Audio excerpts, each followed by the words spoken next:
Thomas Wajaszk saisit la bouteille thermos calée sous son bras et la posa sur le bureau en acier, à côté de sa mallette éraflée.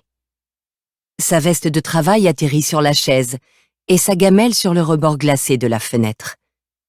Lorsqu'il retira sa casquette matelassée, une pomme sauvage tomba du rabat cache-oreille. Un cadeau de fille, sa fille. Il plaça le fruit sur le bureau pour le contempler avant d'insérer sa fiche dans la pointeuse. Minuit.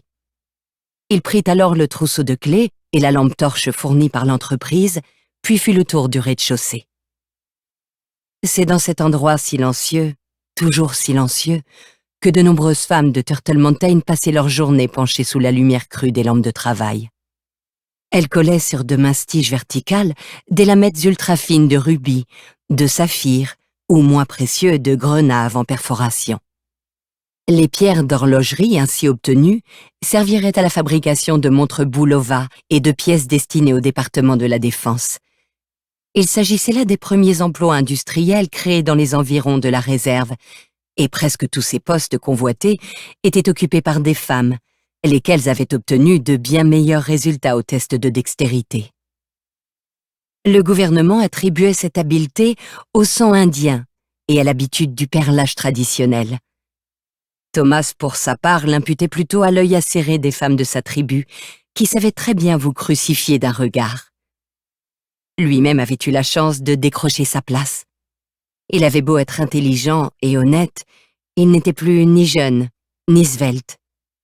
Il avait été choisi pour sa fiabilité, et parce qu'il se démenait toujours pour tout faire le plus parfaitement possible. Ainsi menait-il ses inspections avec une méticulosité implacable. Sa ronde passait par la salle du perçage, où il testa chaque serrure et actionna chaque interrupteur.